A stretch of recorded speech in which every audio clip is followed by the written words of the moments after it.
Hi everyone, I'm Jim Kopmeyer. I hope everybody's getting off to a good start to the second term of the fall, so weather starts to get a little colder. I hope you're experiencing some of the great weather that we've had here in Ohio and Northeast Ohio the past few days. It's perfect fall days, if you ask me. Nice and sunny, but still kind of cooler.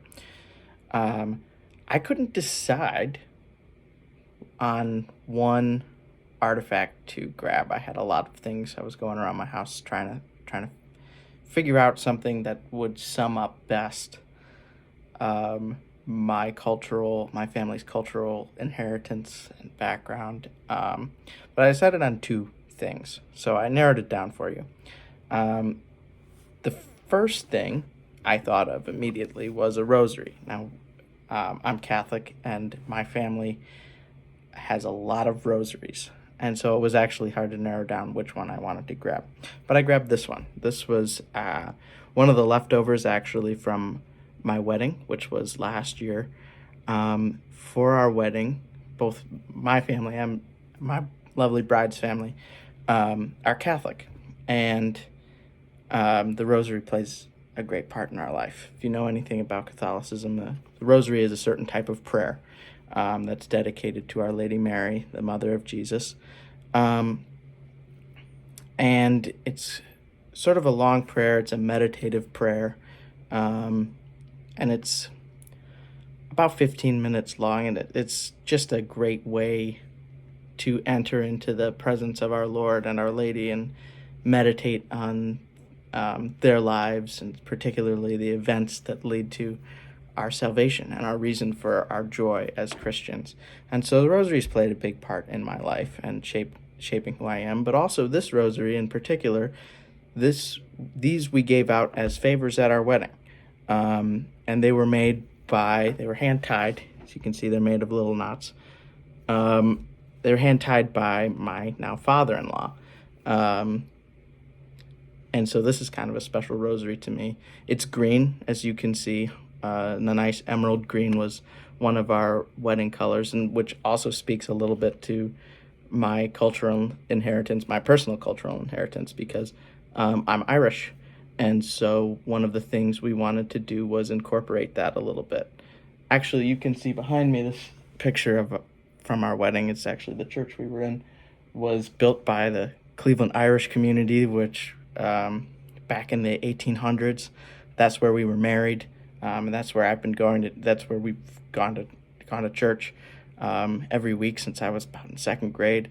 So it's a big part of my cultural heritage as well, this Irish Catholicness. And then the other artifact I grabbed was this baseball glove. Baseball is my favorite sport. I put that in my introduction, I think. This baseball glove, as you can see, is pretty old and worn out. It smells good. It smells like dirt and leather and, baseball. Anyway, this was my grandfather's, who passed away when I was about 10 years old. But this was his from when he was a child.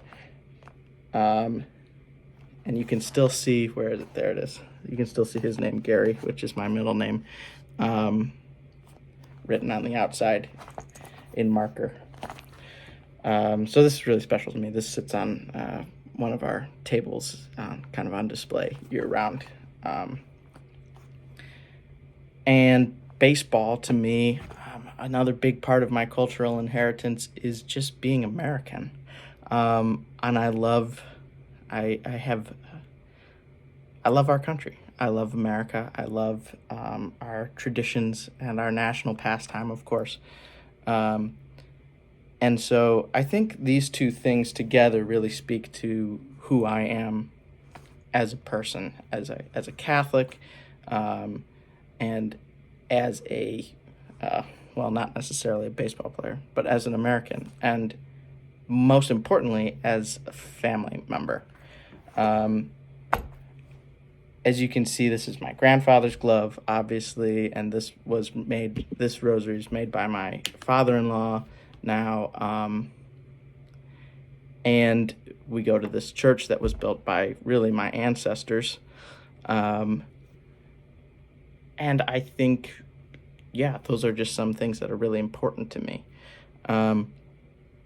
And you can see in both of them the connection to family, which is, as a Catholic, is one of my number one priorities. I place a great value on family things, and so, as you can see by the things I chose to present here today. So, moving on to how I think clients might respond to these artifacts. This is kind of a trickier question for me. I'm not really sure. I would assume, let's say if I had these both around my office, I guess is maybe what the question is asking. I think both are good talking points. If a client notices this is kind of inconspicuous, but this is a little more conspicuous. And I think it could be a great talking point about the game of baseball and what I like about it, and just to learn a little bit about me. But I don't think baseball is all that controversial, or anybody would necessarily get any kind of wrong idea about who I am because of this baseball glove. Although they definitely see where I value family. Because it's my grandfather's and I've kept it around.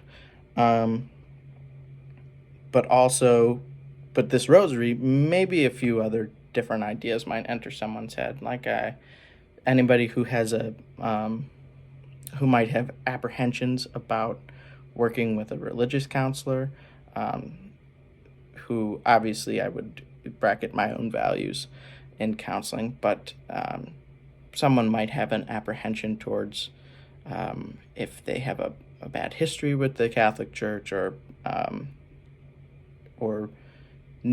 preconceived notions about what I might feel or think towards them. Another thing, there was a ridiculous article that came out not too long ago about how